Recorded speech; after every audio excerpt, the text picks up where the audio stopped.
नमस्कार दोस्तों। तो फिर से स्वागत है हमारे आज के थर्ड सेशन में, जो कि पीछे हमने अभिभावक और टीचर्स का कैसे चाइल्ड साइकोलॉजी पे फोकस होता है और कैसे उन्हें करना चाहिए, उसी कड़ी को आज हम नेक्स्ट सेशन में आगे बढ़ाते हुए तो थर्ड सेशन आप सभी के बीच में लेके आई हूँ। तो आज का हमारा सेशन रहेगा वृद्धि और विकास। जैसा कि आपने पिछले क्लास में पढ़ा था कि बाल मनोविज्ञान क्यों ज़रूरी है किसी भी अध्यापक के लिए और किसी भी अभिभावक के लिए। तो सबसे पहले हम बात करेंगे कि क्यों आज ऐसा क्या हो गया है कि हमें बाल अध्ययन के बारे में बातें करनी पड़ रही है, चाइल्ड स्टडी पे बात करनी पड़ रही है। तो सबसे पहले मैं आपको बता देना चाहती हूँ कि 19वीं शताब्दी में अमेरिका में सबसे पहले 1898 में स्टैनले हॉल ने चाइल्ड साइकोलॉजी पे सबसे पहले रिसर्च किया था। तो सबसे पहले जो हमारा चाइल्ड साइकोलॉजी पे हुआ वो हुआ 1898 में। तो सबसे पहले आप नोट डाउन कर सकते हैं कि स्टैनले हॉल ने 1898 में चाइल्ड स्टडी पे साइंटिफिकली रिसर्च किया। देन इसी के बेस पे अगर मैं बात करूं तो चाइल्ड स्टडी सेंटर आगे बढ़ने लगे, child study centre and child welfare society आगे क्रिएट होने लगी। भारत में अब इंडिया में ये कब आया कि हम चाइल्ड साइकोलॉजी पे, चाइल्ड जो स्टडी है उस पर हम काम करें। तो 1930 में सबसे पहले हमने इंडिया में चाइल्ड स्टडी पे शुरू किया। तो जेम्स डेवर एक हमारे चाइल्ड साइकोलॉजिस्ट हुए हैं जिन्होंने कहा है कि प्राणी में होने वाले प्रगतिशील परिवर्तन ही विकास कहलाते हैं। तो जैसे आपको बताते हैं कि विकास में सबसे पहले जो साइंटिफिकली रिसर्च जो हुआ वो कब हुआ और किसने किया। तो सबसे पहले हम साइंटिफिकली रिसर्च की अगर बात करते हैं तो 1774 में 1774 में सबसे पहले पेस्ट्रोलॉजी द्वारा चाइल्ड साइकोलॉजी पे बात की गई कि विकास होता क्या है, विकास शारीरिक विकास और मानसिक विकास। सबसे पहले जो हम बात करें वो 1774 में पेस्ट्रोलॉजी के द्वारा की गई। ओके, तो पेस्ट्रोलॉजी ने अपने 3.5 साल के बच्चे थे, उसके बच्चे का नाम यहाँ पे आपको स्क्रीन पे शो हो रहा होगा, बेबी बायोग्राफी। उनके बच्चे का नाम था जो कि 3.5 साल का था।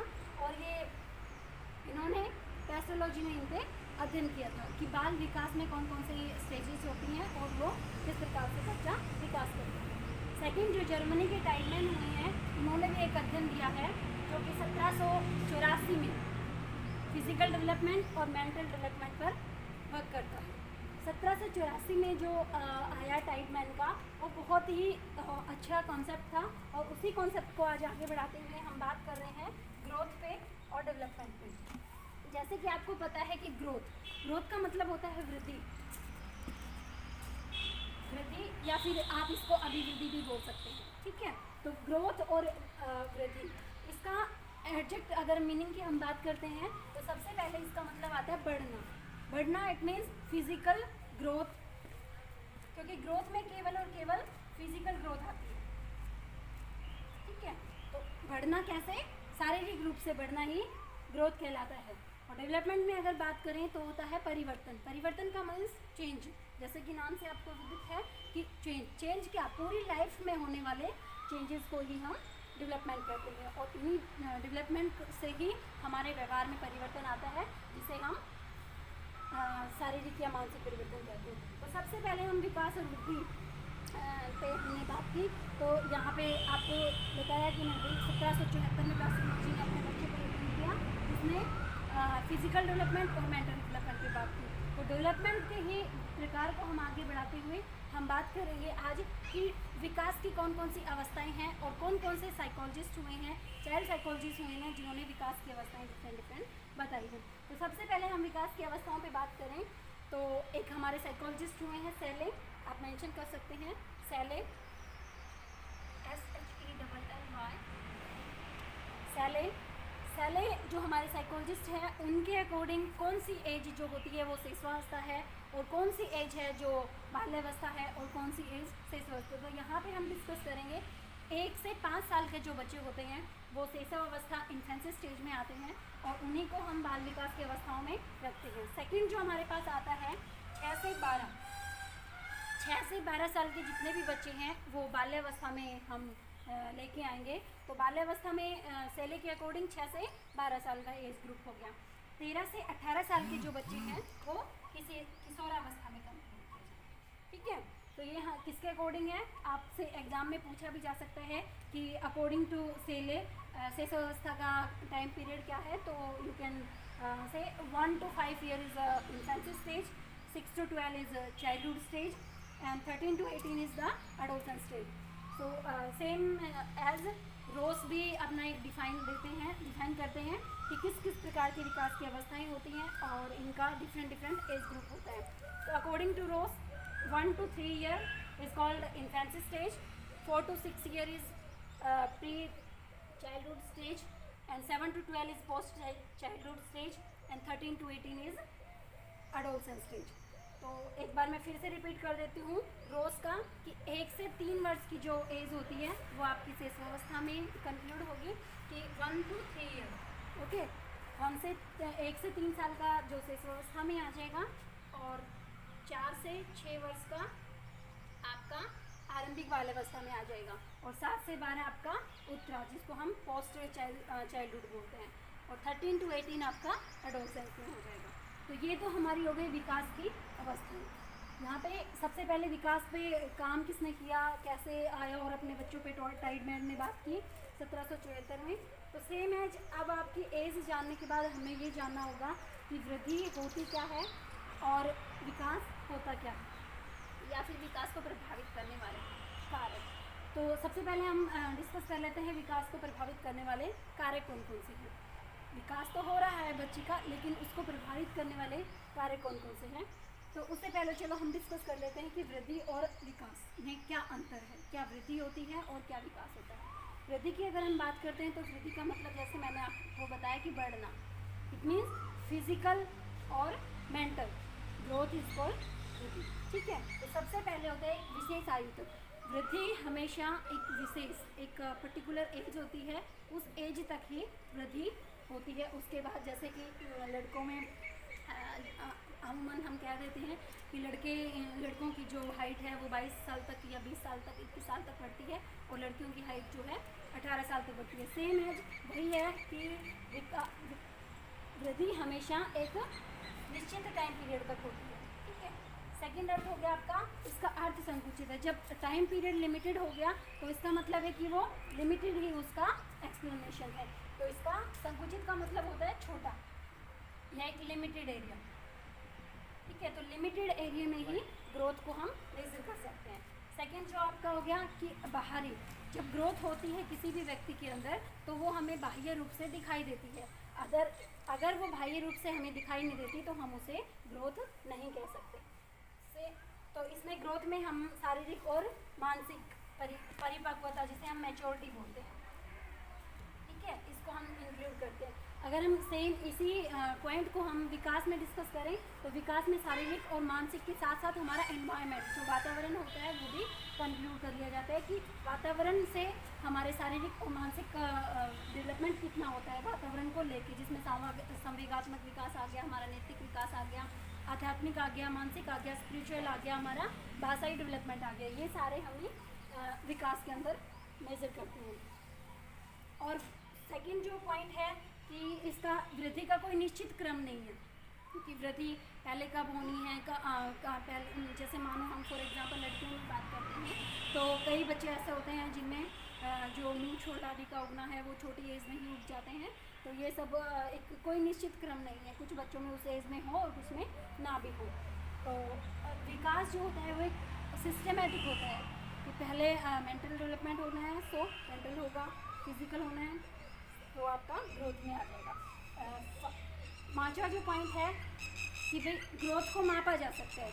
जैसे मान लो किसी की हाइट है, हाइट को हम मेज़र कर सकते हैं फिट में, वेट को हम किलोग्राम में, इन सब में वेट मेजर किया जा सकता है। तो वृद्धि को हमेशा मापा जा सकता है और विकास को मेजर नहीं किया जा सकता।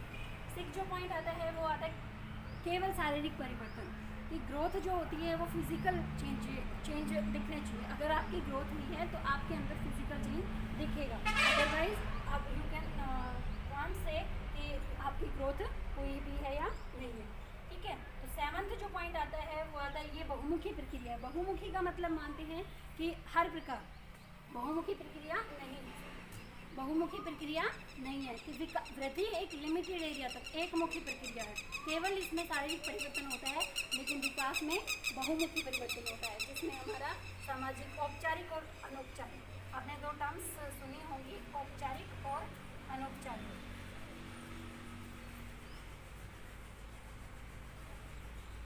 औपचारिक टर्म से हम बात करें तो औपचारिक होता है फॉर्मल और अनौपचारिक होता है इनफॉर्मल।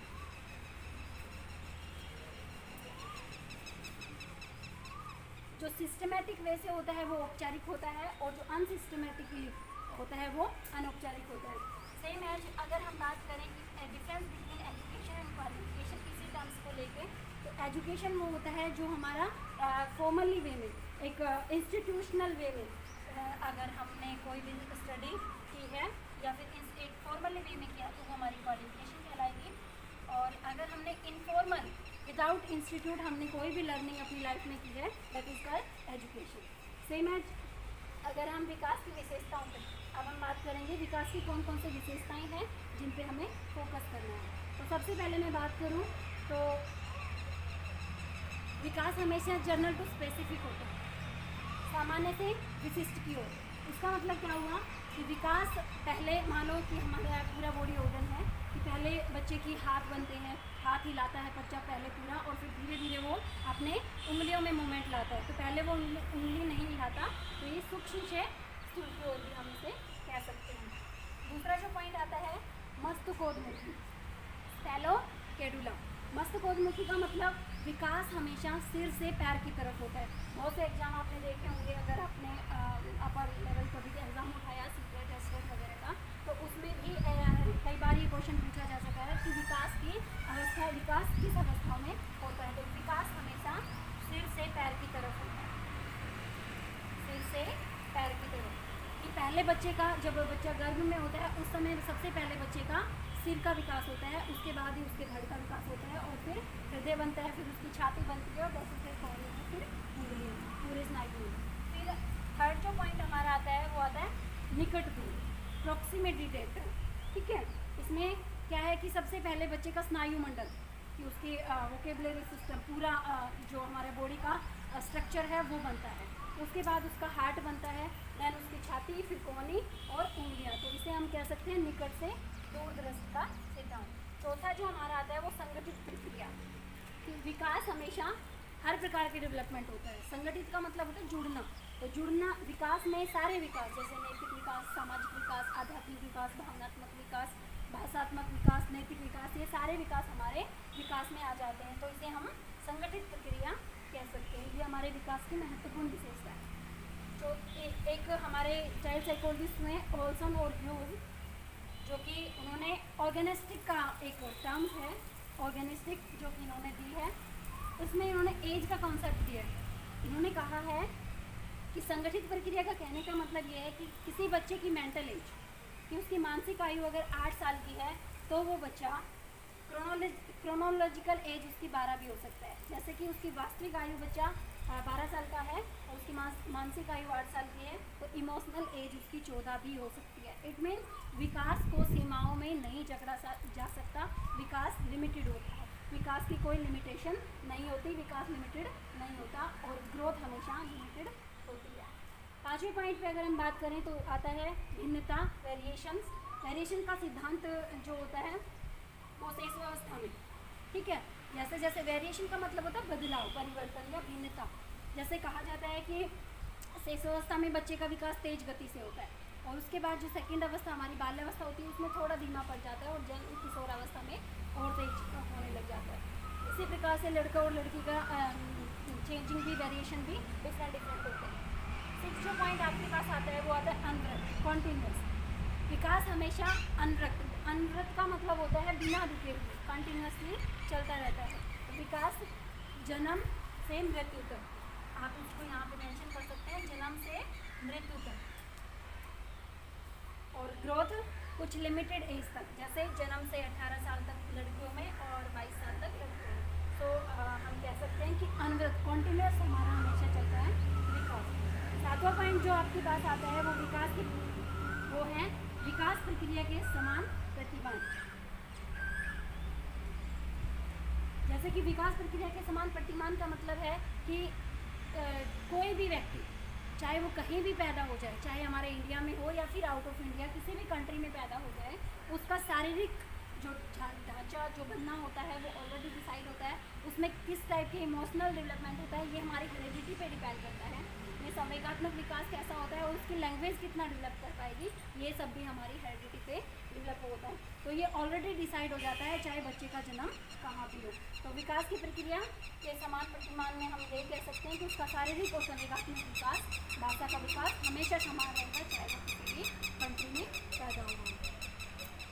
अब हम बात कर लेते हैं विकास को प्रभावित करने वाले कारक कि विकास जब भी कोई बच्चा ग्रोथ करता है तो उसको प्रभावित करने वाले कौन कौन से ऐसे कारक हैं जो उसके विकास में बाधाएं पहुंचाते हैं या फिर उसके विकास को आगे बढ़ने में रोकते हैं। तो सबसे पहले हम बात करते हैं बुद्धि।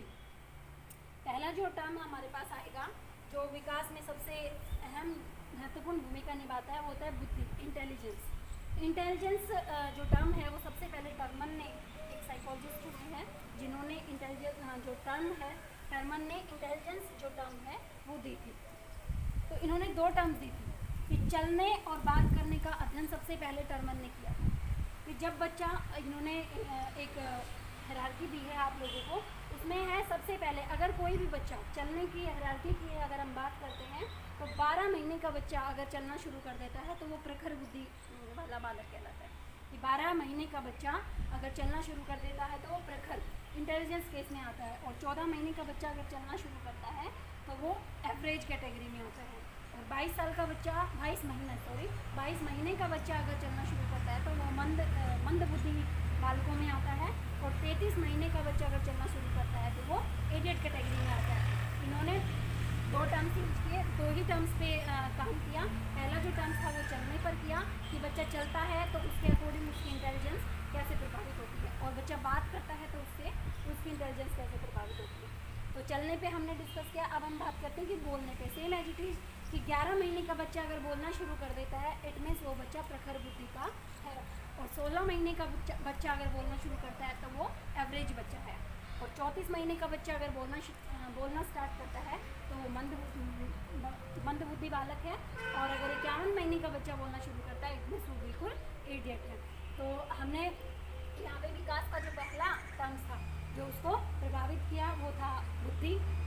इसी के साथ साथ जो दूसरा पॉइंट हमारा आएगा कि विकास को प्रभावित करने वाला जो मेन सेकंड जो पॉइंट है वो आएगा यौन, सेक्स। सेक्स कैसे किसी भी बच्चे के विकास को प्रभावित करता है।